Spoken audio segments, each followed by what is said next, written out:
William, here's a look at one of your slalom runs from today.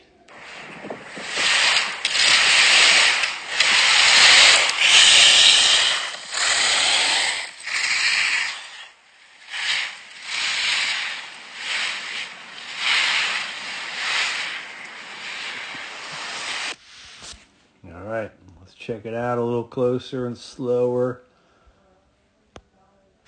So I know we've been talking a lot of times your feet get really tight.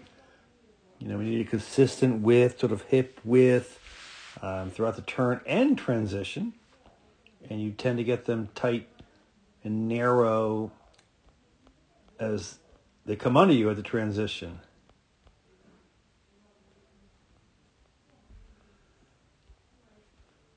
Not easy. You got a little icy on us. So I know you hooked the tip a couple of times. You know, kind of just starting that turn and diving in too early is the issue.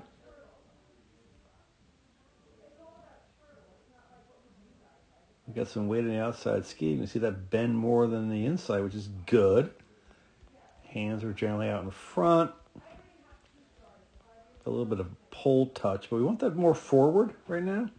You can see your pull touch right now is behind your boot. So we talked about just, diving in too early. You're starting this turn way too early. Like you can think about it. If you were going to carve from there, where would you end up? I don't know, somewhere over there. All right. So you had no chance now except to sort of skid around. So you really got to be patient. Get out to rise line, that imaginary line drawn straight up from the hill. And that's where we want to start our turn. We want to intersect rise line here. I can't really draw it. With our skis still pointing out and away from the pole to bring pole turn shape back. So you started way too early, and then now it's just sort of kind of skid, and then try to engage below. So all your pressure is below the gate. We want pressure right now. We want pressure from rise line through the fall line. And your pressure is below. So a little leaning, as we can see, in a little back seat. So, a couple things. We want to widen the stance. It got kind of blurry down here. We're going to widen the stance. Be in the front of the boot more. Keep moving forward through the transition. And turn above the gate. Because a lot of your turns are going to be like this, where although it's a good turn, because you intersected rise line right now with what? Your skis pointing out and away. So you're able to actually carve the turn. You didn't turn yet. So you're going to see you actually were able to turn.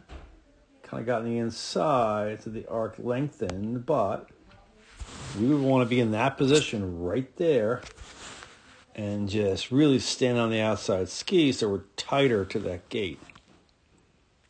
But you had the right idea there, which is great. Fantastic. But you ended up to be kind of wide, and you had half your turn above and half your turn below.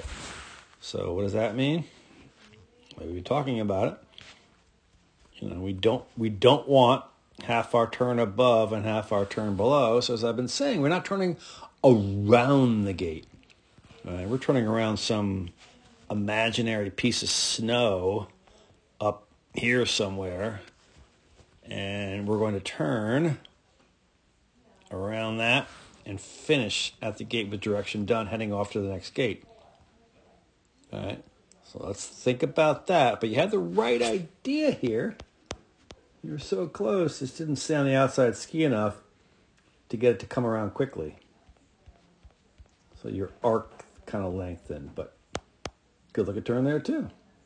Intersect rise lines, skis pointing out and away from the pole, so we can bring turn shape back. Good job there.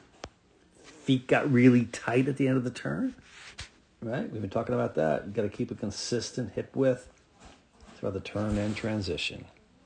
But there's a couple things to work on tomorrow.